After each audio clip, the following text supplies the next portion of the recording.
This was home.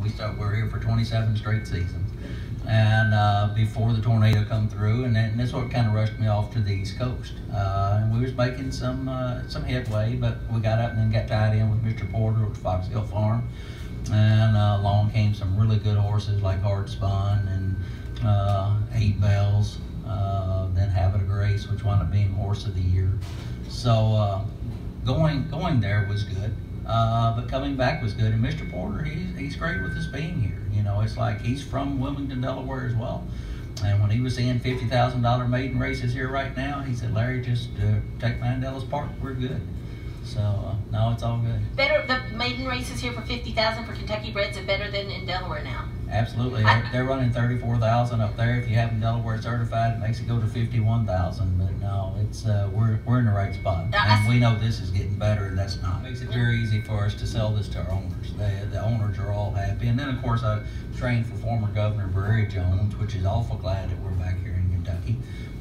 So many of my owners are from. I got a lot of owners from Henderson right here. Ray Francis, that owned parts of Street Band, who ran Kentucky Oaks and won the Fairgrounds Oaks with. He's from right here. He's a Henderson native. Mike Presley, which we had the horse that won the Southwest and in Oklahoma, which was on the first thing at the Triple Crown Trail, and Super Steed is here right now.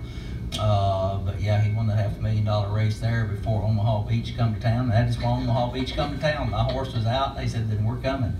And but Mike Presley and Steve Jackson are both from right here, and Steve is a doctor here in Evansville. So have a lot of local people here, and glad to be back home. Well, we're glad to have you. Can you give us an update on Street Band?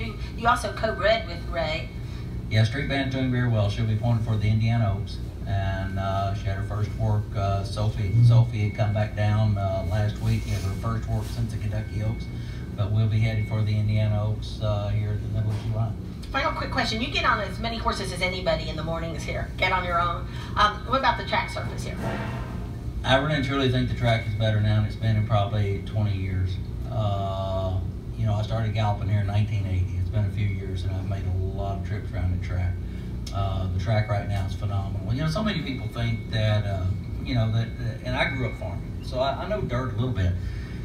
And they think that sand and red clay is the only thing to make racetracks out of. And thank goodness Glenn here, which has been a friend of mine for all those 40 years, he knows the difference. And we've got great silt and loam on this track.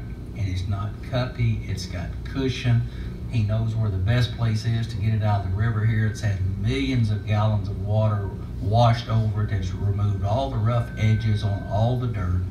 So you don't have any cutting of horses. You know, if they get dirt on them, it doesn't cut them. It just, I can't say enough about this track because it is the best track I've ever been on in my life as a whole of Ellis Park. And Hialeah was good. I like Prairie Meadows. There's lots of good courses around, but Ellis Park in its heyday, and it looks like we're back to our heyday. It's got the best racing course. It's the widest. It's 1 1/8 miles. It's flat. You don't have the cuppiness. And the more that I learned about chiropractic on horses, the more I realized you want that flat track. This is just the place to be. And we trained a lot of our good horses. You know, a few years ago I went to Santa Anita and won a grade 1 with a horse called Joyful Victory. And her prep race was the Gardenia right here. And we was second in the Gardenia and went out and won the grade 1. I told him, I said, well, anytime you run second in a graded race at Ellis Park, that means you're ready for grade 1s in California.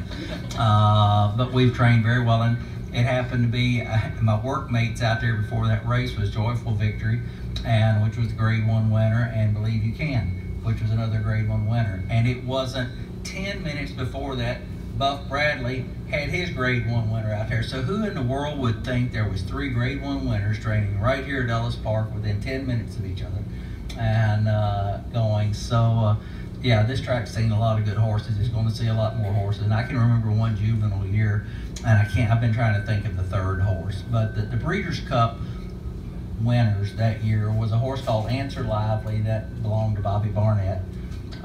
Wayne Lucas had a horse called Cat Thief.